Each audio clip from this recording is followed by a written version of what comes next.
I'm Mick Duke, and I was working with Birds of Paradise prior to 1993, in 91 and 92, with two shows, Dougal Graham by Tom Lennon, and Borderland, which was a devised show with a company of 6. And at that stage, the company began with a membership that came from an organisation called Fablevision, which wanted to sponsor the growth of a company of professional disabled and non-disabled actors. And the key bit of it really was that there would be professional work and professional standing, perhaps professional training, but that this would be a new moment, because they'd been doing work that included disabled performers for some time, but this step was about controlling choices and a professional standing in the industry. So Dougal Graham really was a moment in that journey, when Fablevision really wanted to introduce the idea publicly of this company, of Birds of Paradise. And that was a large-scale show. It happened in the Chandler, in what's now the Conservatoire. And it was based on a historically accurate story researched by the lovely Tom Lennon, about Dougal Graham, who travelled all the way down to almost overthrowing the English with the Jacobite Rising, and all the way back up after some disastrous defeats. Borderland was just an excitement of a whole different order, though, and that idea, there was sort of two things. There was the notion of a company, a concept of a company that was a professional company. And that was very exciting in its own right, that this new thing was going to happen, that we're going to do something that would change the industry. I can remember someone coming back to the Fablevision office, having been out on the road looking at disabled access backstage.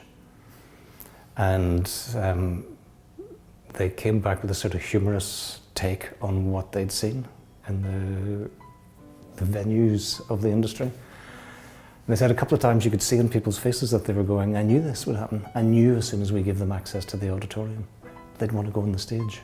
Like, it was a problem.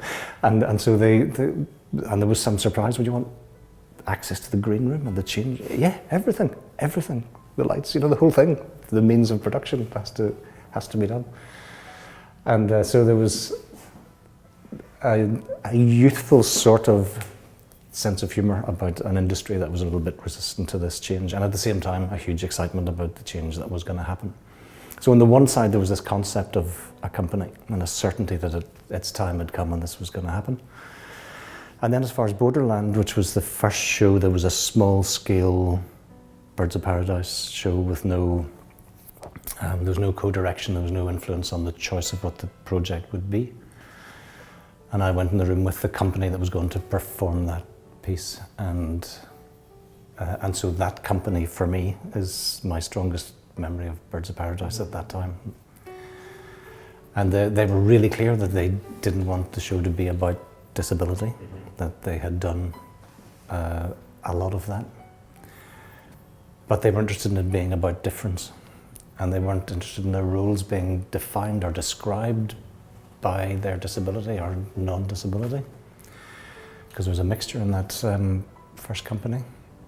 They wanted something more interesting than that, something more artistically challenging, something new for them. And so we talked about difference and hierarchies of difference and oppression, and we decided to do a show about Romanian oppression of a Hungarian minority in a disputed borderland territory in Transylvania. And it was very politically active at that time. It was just after all the counter-revolutions and the wall coming down and so on, 1991, 92. And there was a curiosity about what those movements would achieve and could achieve. So that was sort of in the background of what we thought the company would achieve as well. It was like nothing was impossible. Whatever, 25 years on, it feels like a lot of the same questions are really there, and a lot of the sense of excitement, So I was at a symposium where I met Robert recently, and it was funny to hear some of the same discussions about, would the industry be ready? Would they be cast as anything other than a deaf person in Casualty?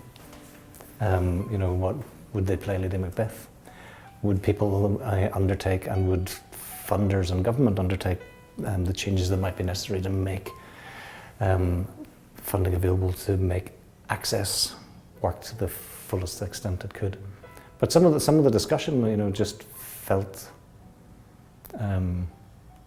like some things hadn't moved on. But then, you know, there was a video introduction from Jenny Seeley, and you go, it has moved on. You know, it's been fantastic work. Ray has done many, many productions. People have been in them. People have seen them. People that have had contact with the work are changed. And so, yeah, I do think we need companies doing artistically excellent work, because then that gives the lie to the perception of some that it's niche, or it's to do with, it's a special category of some sort.